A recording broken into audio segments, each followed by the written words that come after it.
Hi, it's actually so unexpected. This is Friday afternoon, but it happens to be I'm home alone. My family's out of town, so I can do this.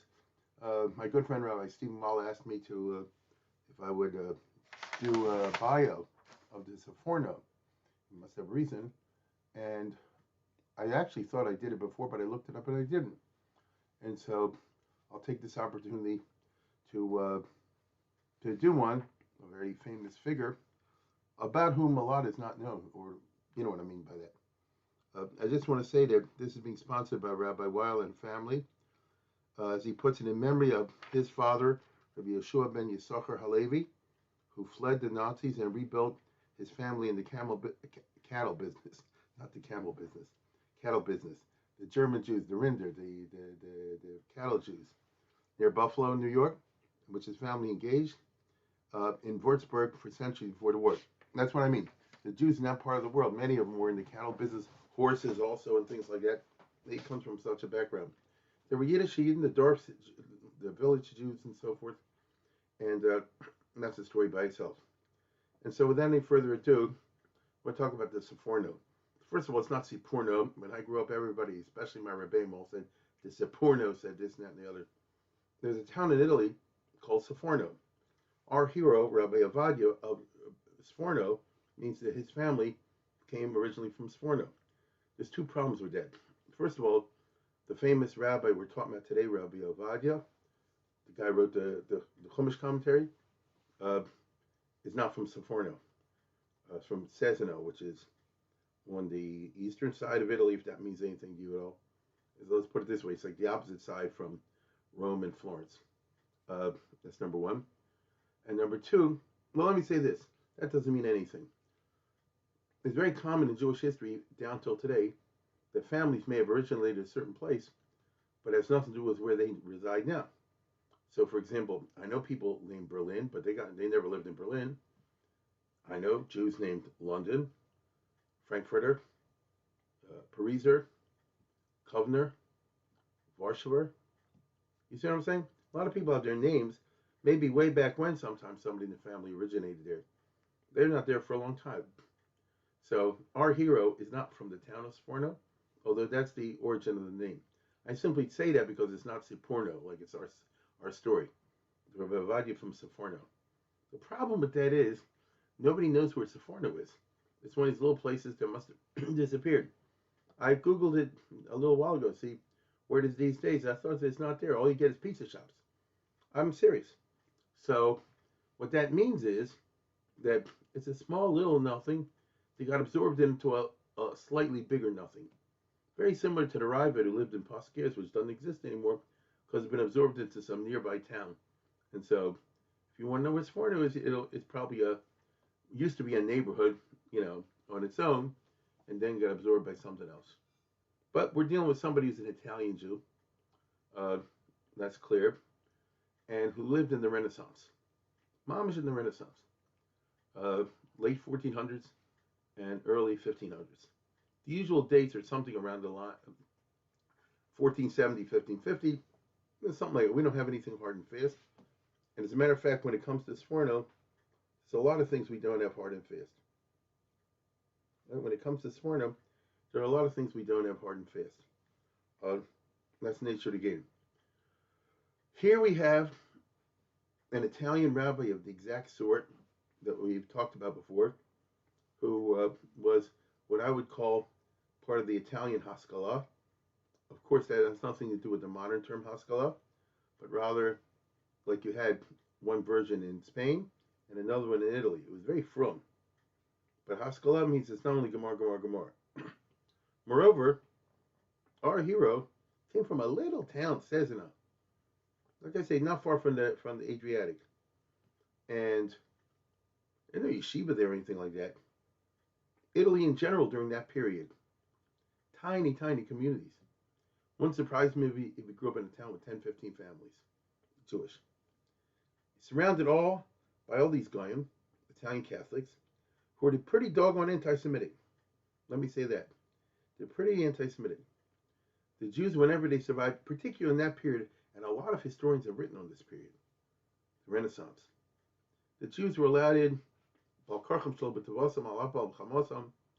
the local authorities, so that they would set up kind of business that no Christian merchant wanted to go into, and that was your nickel and dime loans.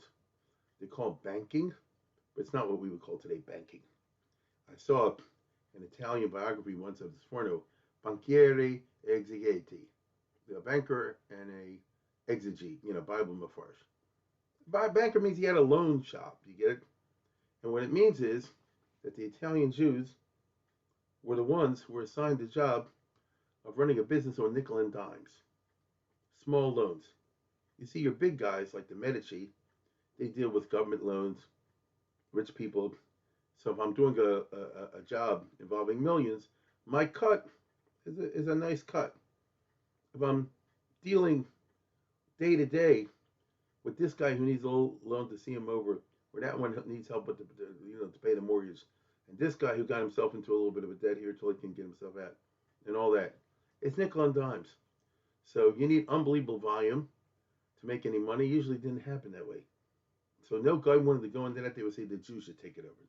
That became a Jewish business in where he lived in central and northern Italy, uh, where the Sforno lived all of his life was in a place called the Papal States.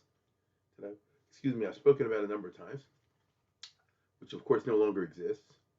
That was the territory owned by the Pope. In other words, Italy, I don't know how to do this in such a way to show pictures. Maybe one day I'll figure that out. But Italy at that time, just take the trouble to Google it. Say Italy in 1494, I think is a nice map. And it was a bunch of different countries on the Italian peninsula. So the bottom part was always called the Kingdom of Naples, but the middle part, like a belt, running through from one side of Italy to the other, in other words, from the Mediterranean, shall we say, to the Adriatic, was ruled by the Pope of the kingdom. So the Pope always had two positions, two hats. Number one, he was the religious head of the Roman Catholic Church, and still is. Separate from that, he was the king of a country, but he didn't call himself the king. He's the Pope, and he ruled the Papal States. And that's Middle Italy, Central Italy. And our hero lived all the time there, because I can tell you he's basically associated with three places.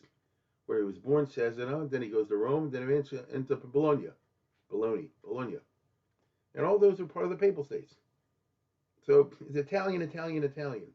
He's not Ashkenazi, not Sephard. He's Italiani. Now, what's really interesting is these guys live in very small communities.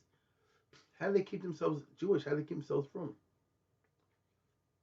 Aside from the fact they're very small in number and very hated, but on the other hand, everybody needs to use them because you have small loans. Raise your hand if you've never taken a mortgage or something like that. It's ridiculous. Of course you have. So life is so constituted that from time to time people need to borrow. The trick is not to get in over your head, not to get in too deep. And as I said, there were no loan associations or banks that would lend you money. Not for the Goyim. That's where the Jews stepped in. And so a family like his, Italian Jews, they would make a deal with, let's say, this little town of Cesena or another one, and they say 10 of you can move in, and in return you have to pay so many taxes every year, and what you have to do is set up a loan business in which you're allowed to charge this and this much percent interest, and so on, such and such, and that's how they survive. Naturally, they're hated. Everybody hates the person that lends them money because then you owe him the money. And a lot of priests, rabble rousers, used to travel through central and northern Italy during this time, heating up the mob because it was always very offensive to the Catholic sensibilities, and rightly so, that why can't we raise our own money and do it ourselves? And why can't we have free loan associations, what's called Monte de Pietà, a fund of piety, which you make what you and I refer to as a gamach. You see, why can't we make successful gamachs? But they couldn't. And every once in a while they tried it and it failed. And so they always had to bring the Jews back in. That means the Jews are always hated, but they had what the historians call their vertical alliances. I know everybody around me hates, but as long as I get along with and kiss up to the Duke, the Prince, the Count, the nobleman, the Pope, whoever's the guy, top dog, he'll protect me against everybody else. It's a lousy way to live. That is the life that our hero lived from A to Z. And that's why he has two faces, as I'll talk about in a second. One klape chutz and one klape panim. The one how he acts with his Christian interlocutors, the one's what he really thinks of them as a Jew in Golis.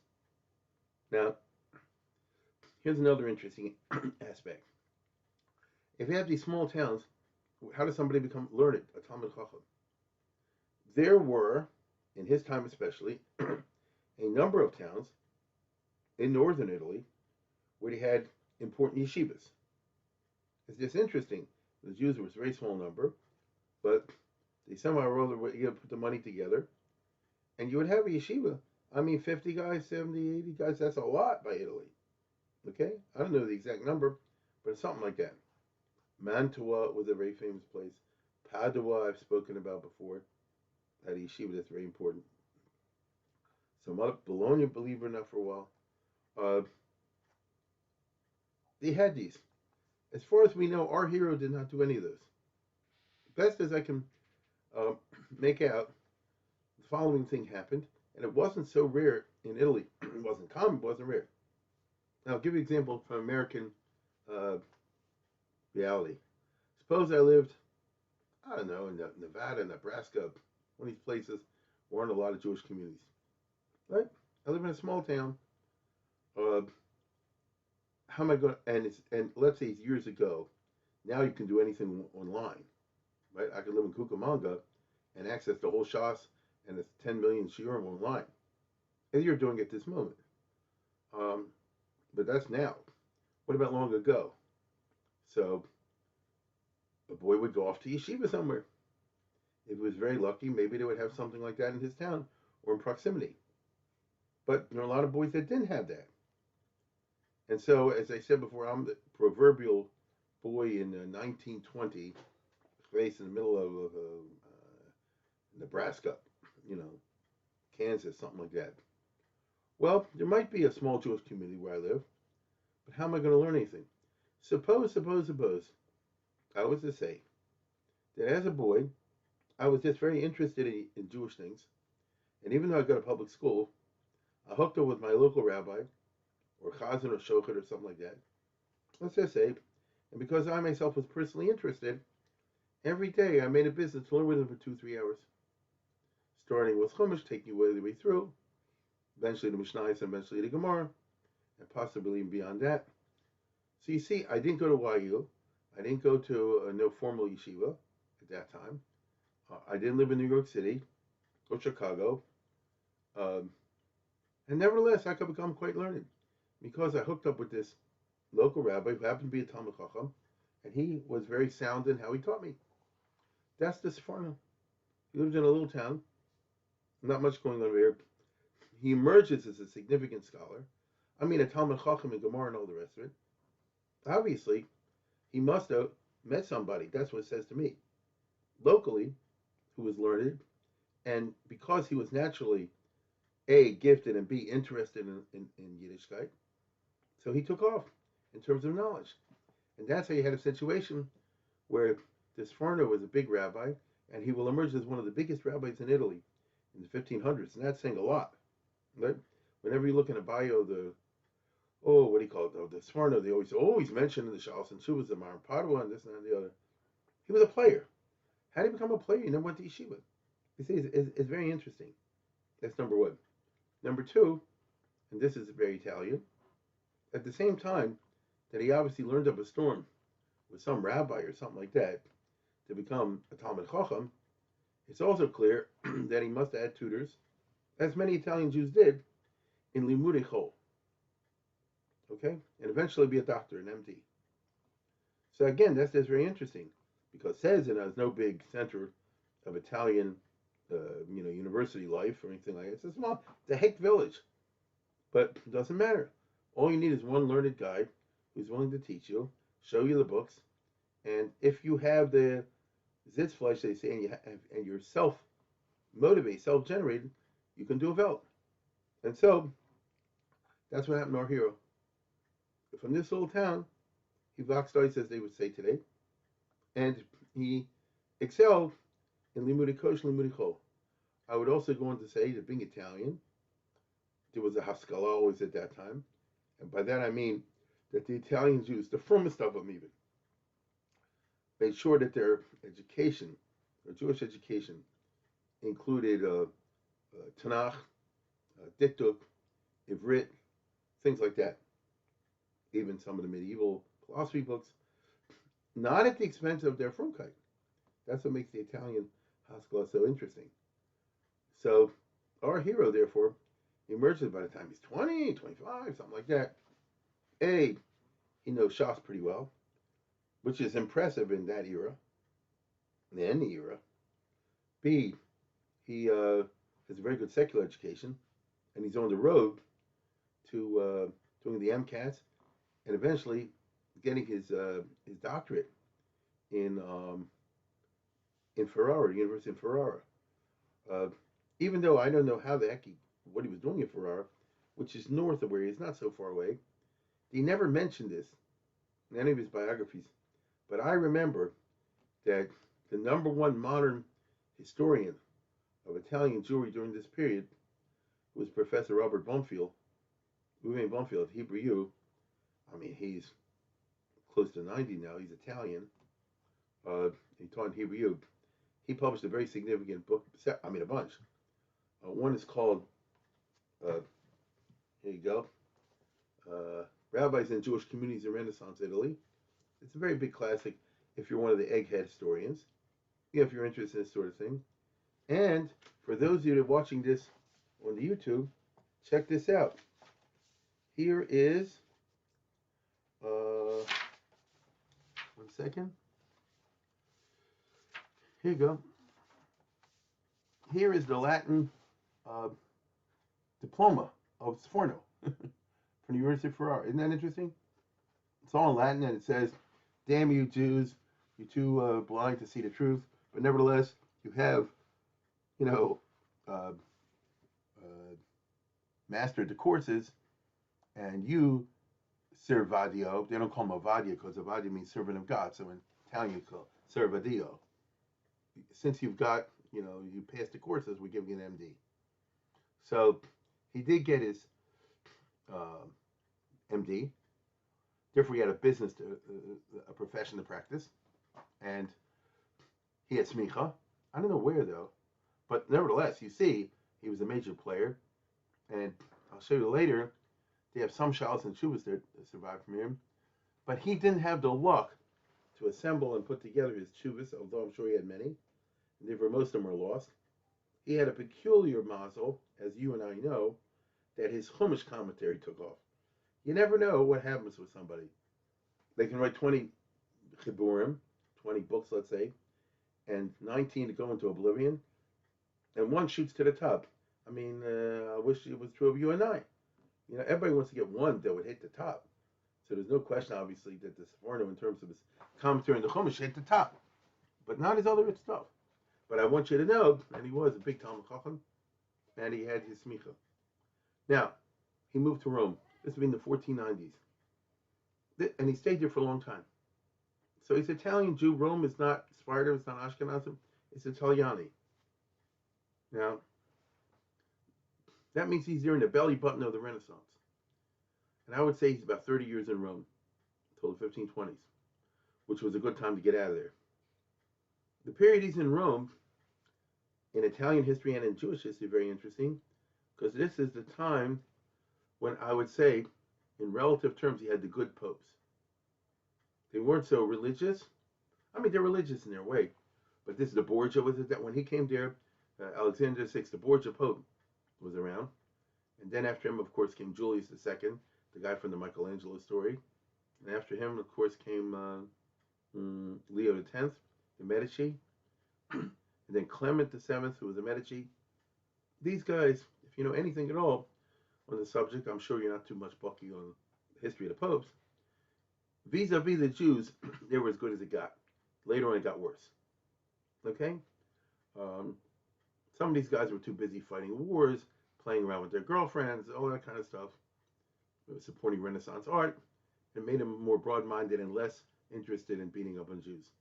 That's when the Sforno lived in Rome. Now, everybody knows, and it's a major part of his biography, that when he was in Rome, uh, I guess working on his medical degree, because he got his medical degree in 1501. So that would be depending on when he was born exactly. So it's such a machlokas. Some say 1460, some say 1475, some say 1470, but we have an exact date on that diploma I just showed you. He got it at the age of 30, 31, which is not hard to hear. So imagine a guy's in Rome, um, clearly working on his MD. Now, why isn't he up in Ferrari? I don't know. They used to have different systems of how they prepare for medicine than they have today. I strongly suspect that he was on hands-on. You know what I mean? Notice he was doing the equivalent of what you and I today would call residency, even though it's out of order. That's number one. He also was a Talmud Chacham, and so he'll be on the base in Rome, that sort of thing. You know, dying, whatever. And he needed parnasa. Now, a major story of this Sforno is it was never good with money. It's surprising. If he finally got a doctor, MD, that ought to be a good living. And maybe it brought in a lot of money. I don't know what happened. Nobody knows what happened. All we know is he's always writing letters complaining about his poverty. There's 1,000 possible reasons it could happen. In addition to that, he also was running one of these loan bank things, you know, where you nickel and dime loans. I only know that because there's a famous article about him, by this Italian historian, about, you know, Savadio, Sforno, what was it again? Banchiere et exegete. The Jewish banker and exegete. Exegete is mafarsh. Well, he wasn't a banker like you're talking about, you know, Chase Manhattan. It means he's doing these loan chop things, these pawnbroker type things. Obviously, he wasn't good in business. That's what it says to me. And he wasn't good at money. If the guy was a doctor and he couldn't make a living, that tells you something. It's very possible they spent time in learning, but not really, because I saw Cecil Roth and others, based on reputation, said that he had a good reputation as a doctor. So to me, he should have made a living. He was married, he had children, and so forth. So I don't know what the reason is. He had a brother, an older brother, who was good at money. I think the older brother was a businessman, maybe he was also a doctor or something. And all throughout his life, the older brother was stuffing him geld, which is an embarrassing situation. On the other hand, they did love each other, and they had a good relationship. But it's really funny because around the age of 50 or something like that, the brother said like this, give it up, man, move with me, move to where I live in Bologna, and I'll take care of the Parnosa end. You know, so it was basically an admission, at least to me, that you're never going to make it financially. Get it? So just move over here, and that's what he did in the last years of his life, last 30 years of his life. I'm rich. I'll bankroll you. I know you're the real thing. I know you're a tremendous Talmud Chacham and so on and so forth. You can even have your medical practice on the side. Maybe I'll bring in a few bucks. And you can set up a yeshiva. And the brother bankrolled the yeshiva. So we're basically talking about a guy. His brother's name was Hananel. Talking about a situation in which the brother said, my brother's a scholar, Talmud Chacham, all the rest of it. He's not a waster of time. He's not a phony baloney. But money ain't going to be his forte.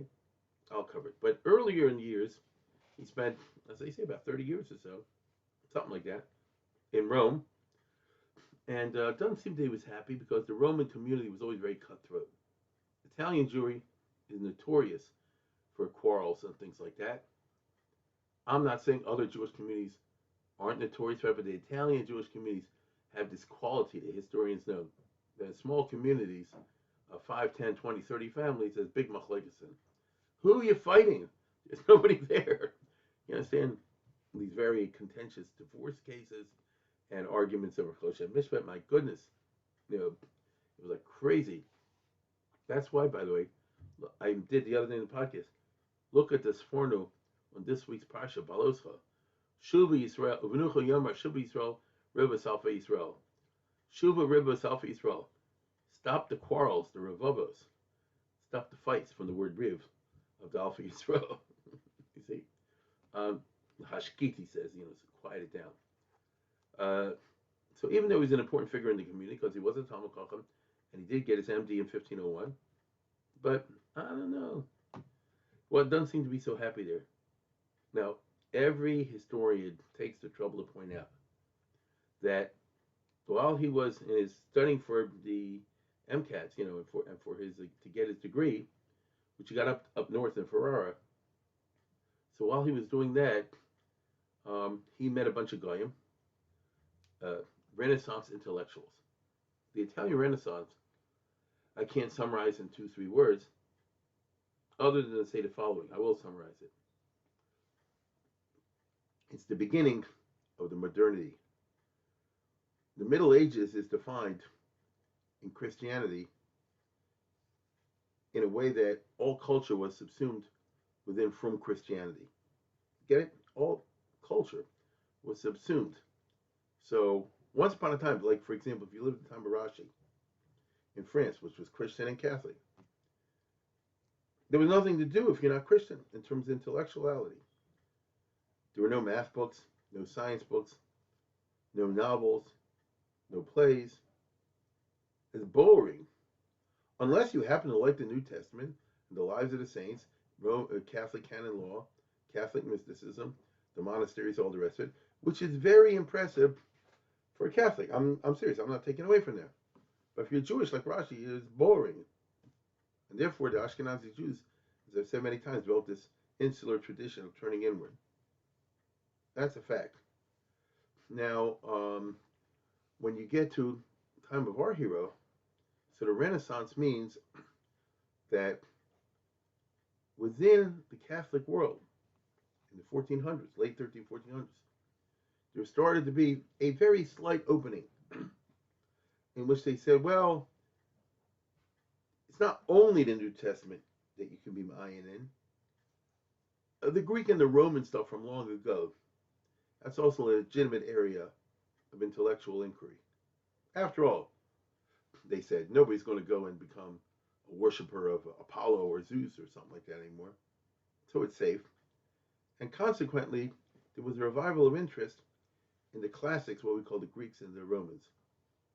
Books started to be translated, reread.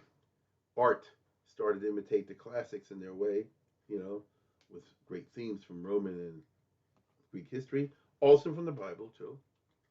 And kazev kazev. Now the significance of this is that it cracked the total monopoly of the Catholic Church in all culture. From now on, there's a little bit of secularity involved. So it's 99% Christian, like I'm doing now with my hands, but a little bit like that is open for the secular. That's when our hero lived. Now, one manifestation of what I just said was the interest in the Greeks and the Romans, which meant that now people, by the time you get to the Sforno, great intellectuals in Europe wanted to learn Latin and Greek properly so they could read the old books. In the Middle Ages, there was no Greek, and the Latin was what we called church Latin, so it was pretty schwach. People now say, let's go back and get a more puristic understanding of the Latin language and therefore the Latin books, and same thing for the Greeks. Hey, then somebody said, what about Hebrew? After all, the Old Testament was written in Hebrew. And although the church and the Goyim were very, very anti-Semitic on a whole bunch of levels, there did develop among some this interest in understanding Hebrew as one of the classical languages. Now, it wasn't easy because the Europeans didn't know Hebrew well.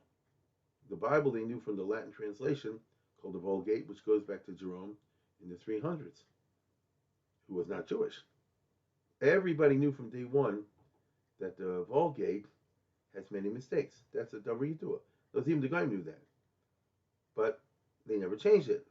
And over time, it got a certain sacred status. Now, people say, let's go back to the originals. This is what we call humanism. Get it? The humanists.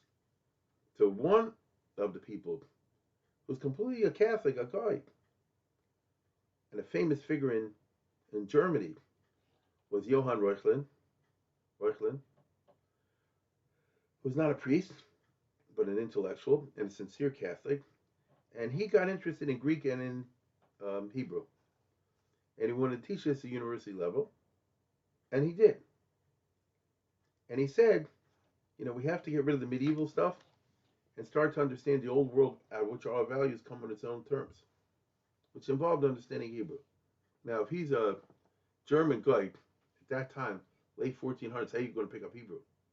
The answer is that the Holy Roman Emperor in Germany, Maximilian, one of the Habsburgs, who was a real super Catholic guy and a Renaissance prince if there ever was one, naturally had a Jewish doctor. And his doctor was Talmud Chacham named Yechiel Loans. And he was with the emperor all the time as his personal physician. Personal physician means he recommends the diet, exercise, lifestyle changes, and all that kind of stuff. You can imagine what a beer swiller, beer guzzler Maximilian was. So this Johann Reuchlin met this guy who was a rabbi, but also an MD, and he taught him a little bit of Hebrew. And then Reuchlin became an ambassador, it's a long story, for one of the German princes, the Count Palatine, near Bavaria, and he accompanied him for 2 or 3 years in Rome. When he was in Rome, he said, you got the Vatican Library even at that time, and things like that, so I can learn the Greek better and the Latin much better. And he asked around, how can I pick up Hebrew better? So one of the famous cardinals of the Renaissance wasn't Marino Grimani, it was the other one, Aldo Grimani, I think. He said, I know this Jewish guy I met. His name is Servadio Sforno. He's studying for his medical degree. He's very learned, and he's a very down-to-earth and nice guy. In other words, he would be a good teacher. He's a straight-up guy. So in other words, the guy, this cardinal, gave a seal of approval to our hero, and Reuchlin learned with him for 2 or 3 years. In other words, he paid him. So basically, I'm going to medical school, but I'm earning some money on the side by tutoring a guy, in this case, a German intellectual, young guy, in Hebrew language, using the Radak. I'm sure that when he talked in his classes, I've done the same thing. You end up deviating not just Sforno and all that. You end up talking about life in general, Jewish religion, the position of Jewish religion. Now, one of the things of our hero, which is going to be so noticeable in his Chumash commentary, is his Svardic, Secheldic, down-to-earth and straightforward approach to Yiddishkeit in general and to all matters of Torah. You understand? Everybody knows this Sforno, it's not Kabbalistic, it's not super philosophical in the Maimonidean way. It's a down-to-earth common sense. Very informed by high ideas and all the rest of it. He's not an Aristotelian exactly. He wrote a book against Aristotelianism. It's very much more to the pragmatic type. And they hit it off very well. And Reuchlin later on returned to Germany. And a number of years later, now he didn't like Jews, but he liked our hero. You understand? Probably was ripped off by somebody. This guy is a straight up guy. So the Sforno made a Kiddush Hashem. It's a good thing he met him and not somebody else. He knew how to deal with people who are not Jewish in the best possible way. And Reuchlin later on played a very famous role in Western intellectual history because, about 10 years later, because a Meshumid, a notorious Meshumid, his name was Pfefferkorn, believe it or not, Peppercorn, Johannes Peppercorn. Now he was a convert to Christianity from Judaism. The story is the Jews were going to punish him for something. He said, "The heck with that. Beis Din not going to lay a finger on me. I'm going to convert." And he said that the reason the Jews don't convert, like I do en masse, is several reasons. And one of them is they have all these Jewish books, so it gives them too rich of a culture. If you burn and destroy all the books, they'll be up the creek. And he was not wrong about that. Imagine if you took away all the books, and imagine there was no internet like 100 years ago, and you burned all the Gemaras and things like that, which later they did in Italy. You could have Lakewood, you have Punovich, there's no books. What are they going to do all day? So this guy, Pfeffer, was a real mobster. He was straight on point. And he wanted to get the Emperor Maximilian to agree to burn all the Gemaras and all the Hebrew books and stuff like that, other than the Old Testament. And this guy, Reuchlin, defended it. He said that would be a crime against humanity, against humanism, against culture. And anyway, he said, the Talmud is exactly like the story in the Gemara. You know, there's a few points here and there that are a little weird, a little anti-Christian, but Ruba de Ruba is fine. And the Jews themselves don't believe all that stuff. The Gadatas, whatever. So let it be. And there was a whole story back and forth because he got in big fights with the Dominican monks. Now it's not the time to go into that. Reuchlin. And many people have always made the point, although we can't prove it, that because he was 2-3 years a student of the Sforno, so therefore this predisposed him to have a better, what's the right word, attitude towards Jews than most of these early Christians from this time, who had a savage attitude. I might say, it's very interesting that Reuchlin stayed a Catholic all of his life. But he was a friend of Martin Luther, who started the Protestants. And Reuchlin's nephew, I think, was Melanchthon, who was a Talmud Mubak of Martin Luther. I don't know why I'm telling you this, but whatever. And he was the only early Protestant to say anything at all positive about the Jews. He tried to stop a blood libel once and all that. So you see this. Let me put it this way: we all know, and Rabbi Wow better than anyone, you have to know how to behave around all kinds of audiences and leave them with a positive Rosham, a dignified Rosham, rather than leaving them with Chil Hashem. And it has good spill-offs, you know what I mean? It has good results, and that's what happened with our hero. Now, during this time, he spent in Rome, as I said. So was Alexander VI, the Pope, and then Julius, the guy who built the Sistine Chapel. Then was Leo, who was the big patron of the arts, and there was Clement, who was another Medici. These guys basically left the Jews more or less alone. They even allowed the Sephardic Jews, some of them running away from the Inquisition in Spain, to come and settle in Rome, based on the principle of don't ask, don't tell. So, if this Sforno, Obadiah of Sforno, was living in Rome during this time, it wasn't a ghetto, Gitzuk. I'm sure he had non-Jewish clients and Jewish clients. You can make a go of it. Although, as I said before, he wasn't good in money.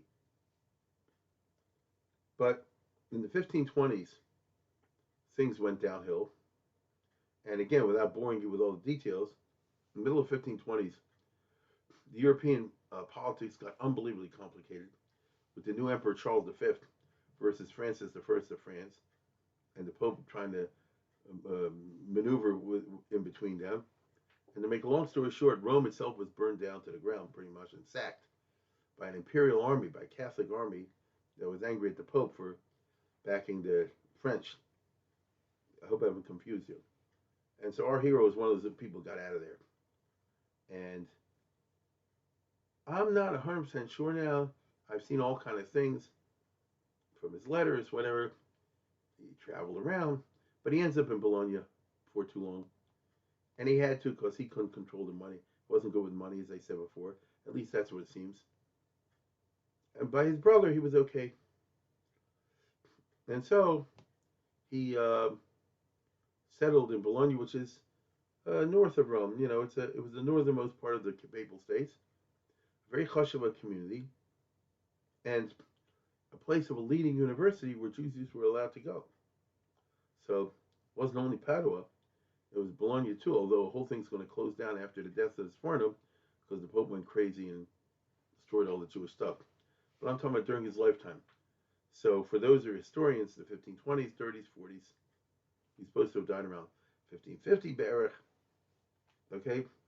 So these are the years, as I say before, when Italy was going through intellectual changes, and was also going through political changes in terms of constant invasions. And many, many wars were fought in Italian soil. So to be Jewish at that time was basically, I had to learn how to ride the tidal waves, always like Rabbi Akiva said, always stick your head down in the right time, not be destroyed by the waves. This is when he composed uh, his commentaries.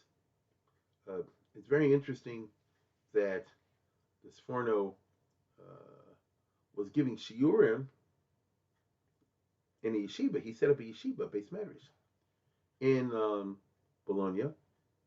I looked online. I never was in Bologna. I've been in many Italian cities, but not there. And it's quite astonishing. If you care, you'll look up Casa Sforno. Casa means bias. And in Bologna, you can still see the house where he was living. I had this experience in Ferrara. We took a group picture, I have here somewhere, in front of the house of the Pachad Yitzhak, Yitzhak Lamprunti. But he lived in the 1700s. Our hero today lives in the 1500s in Bologna. And basically, the brother-in-law bankrolled him. And that way he could do what he wanted to do, which was give shiurim. He also practiced as a doctor.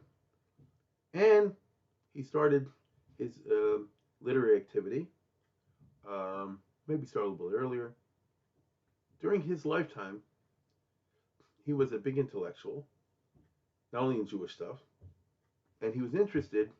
Let me put it this way: the Italian Jews, the intellectuals among them, were influenced to some degree or another by the new ideas that are spreading out there, the humanism, as they said before, the interest in the Greek and the Latin, the questioning of medieval systems of thought like Aristotelianism. I don't get too technical for everybody here. And Sforno was a player in all that. The only thing is, and he wrote Or La'amim, he has treatises in this. It's boring. Nobody today would be interested in this kind of stuff. At the time he wrote it, he sent it as a gift to King Henry of France, blah, blah, blah. There's nothing that will be interested. You find interesting. If you are interested in it, however, I want to say this before I proceed. The main thing that Sforno wrote, as you and I know, was his commentary on the Chumash, which was published 10, 15 years after his death. He died in 1550. I think it was published in 1567. And it took off. His other writings on parts of the Tanakh, on Pirkei Avos, on Tehillim, on Eov, parts of Eov, and take off. And one of his books, Or La'amim, where he gets involved with the questions of Aristotelianism, which really was more Nogea to the Rambam and the fights he had at the time of the Moreh Nevuchim in the 12th century than Italy, I guess, in his time. Well, maybe not. There were still a lot of old scholastics around, and scholastic ideas were intermingled with the new other ideas. Well, I won't bore you with that. If you're interested in that, then know that the Muzzah of Cook in the late 70s, they're the ones who put out originally this, the Bir Sforno al Torah. Now, is this a good edition of the Sforno, as you see, in the old-fashioned Muzzah of Cook style, with the footnotes and different gearses, because the Sforno himself had several Kisvei Yad.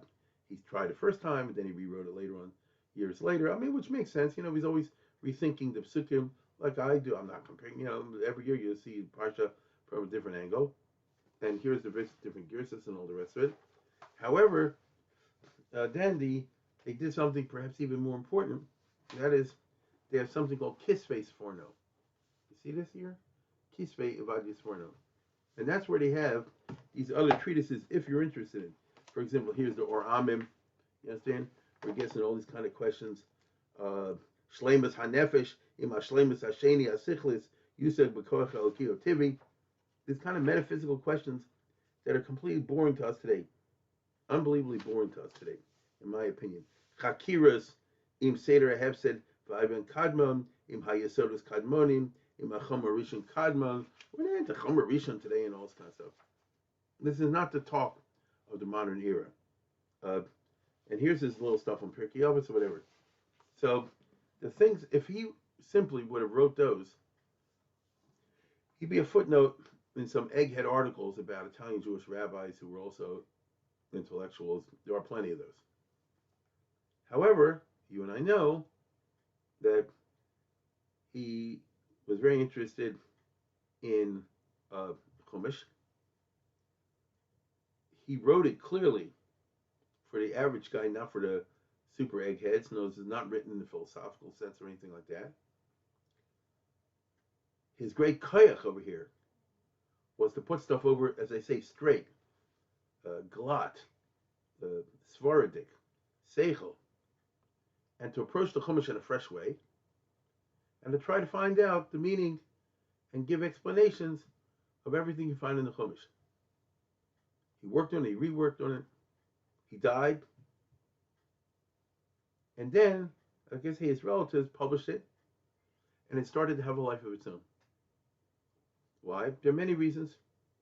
One of them is,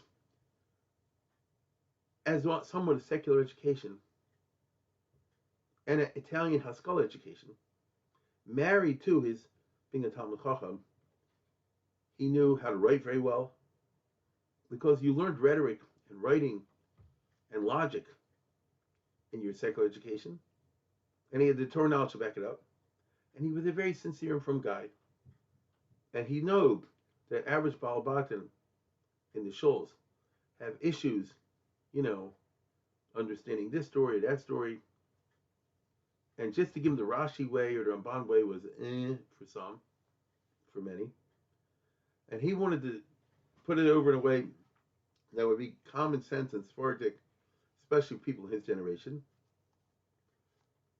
And because he gave a great deal of thought of how to structure it, how to present it, and how to write it, and write succinctly, it had high quality. And again, the Ivrit is great because he's Italian, so he knows Ivrit very well. When you combine all these together, so you have something that was Matzachein Be'enei Harbe B'nei Adam. And although it originally was printed once or twice, in his time and afterwards, eventually it took off. And they say, at least that's what I've heard, that the Netziv was in love with it, and he was influential in getting included in the Mikras Gadolas, because not many things are in the Mikras Gadolas. By that I mean the original Mikras Gadolas, which was published in his lifetime in Venice. He's a contemporary of Italian Jewish printing. He set up a Jewish printing press in Bologna. Again, he didn't have the money for that. His brother bankrolled it. But in other words, he wanted to publish Sforim, Lahagdol Lahadr, to spread Jewish knowledge among his fellow Jews, who, of course, he saw they're spending all day long in those nickel and dime loan shops. They don't know much. And he wanted in the best way possible to spread Yiddishkeit and knowledge of that sort of thing. Therefore, he's a player in what we call the making of Hebrew books in Italy, as you see in this title, in the 1500s. So it's ironic, it's sad, because not long after he died, the Pope burned all the books. But I'm just saying, during his lifetime. And having these concerns and these abilities, it got very popular. The original Mikras Gedolas was just Rashi, Ramban, Ibn Ezra, and Onkelos. Slowly but surely, for commercial reasons, they started to add other stuff. The main thing they added was the Orach Chaim because of the Baal Shem Tov, but that sold like wildfire with the Hasidic purchasing public. But the Litvish put it in the Sforno, and it became a great popular.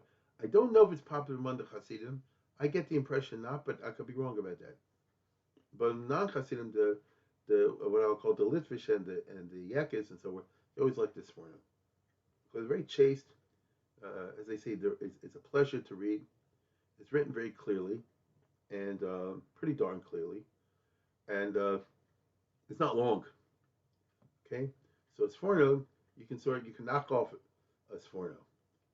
This one, as opposed to someone else go on and on and on. As I think many know, the Sforno captured the imagination of Rabbi Kuperman, who started the Michal. I knew him a little bit, and he had a degree in Bible from Dublin University. He's an Irish guy, and he and his family spend a lot of time putting out the Sforno. This is one of 3 volumes over here, as you can see, and I got that also. mainly because it was a Menukot, but then I realized that the commentary at the bottom from the Kufman is also pretty good, if you're interested in that sort of thing. And as a result, I think it's become very popular wherever a Chumash is studied, particularly, I would imagine, in the seminaries. Because if you're taking Chumash as a full-time business and take it very seriously, you won't even iron in it, you get a very intelligent approach that speaks not only in his time, but even later. You're not going to do better than the Sforno. Again, the Hebrew is easy, very well crafted, and he hit home run.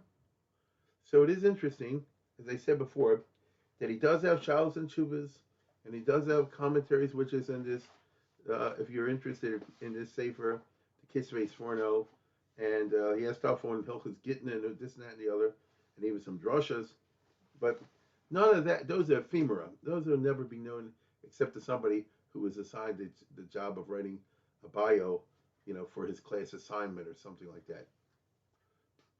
He wrote one good book that hit the charts, and that, of course, is his Chumash commentary with the Kavanas HaTorah, with the introduction where he tries to give the symbolism of the Mishkan and things like that, the Chukim.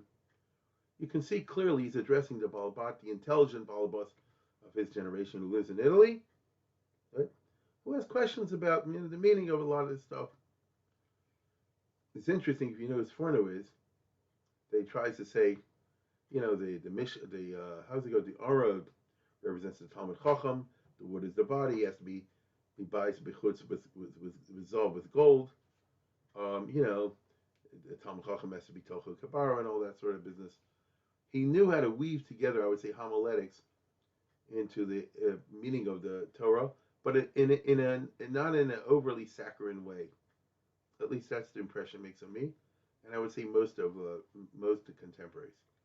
So in the end, the Sforno is probably the most known for the average guy out there of the Italian Renaissance rabbis. I can't think of anybody that's more well known. What do people know today about the Mar and Padua? The regular Jews. What do people know today about Mordechai Dato or Moshe Provinciali or those type of guys? Not.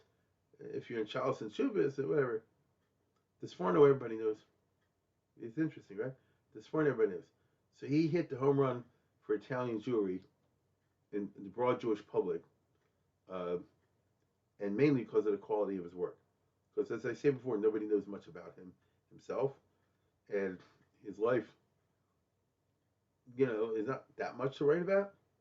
But obviously, the quality of work, propelled him and elevated him, and that's why people are attracted to it today. And it's kind of timeless, because when you write on something like that, you write it well. The shot issues don't go away. Every year you come to a parsha. In almost every parsha, you're going to have shot questions, meaning things that don't, stim so well. And what you settled for when you were 15 is not necessarily what you're interested in settling on when you're 45 and 55. But you'll never go wrong with this Sforno. It may not be the first thing that appeals to you or a second one, but it's always very sound. It's always based on common sense. It's always based on logic. And it's very frum. So because of that, he'll always remain in the charts. That's pretty good to get into the Mikras Gadolas and have a permanent place in the pantheon.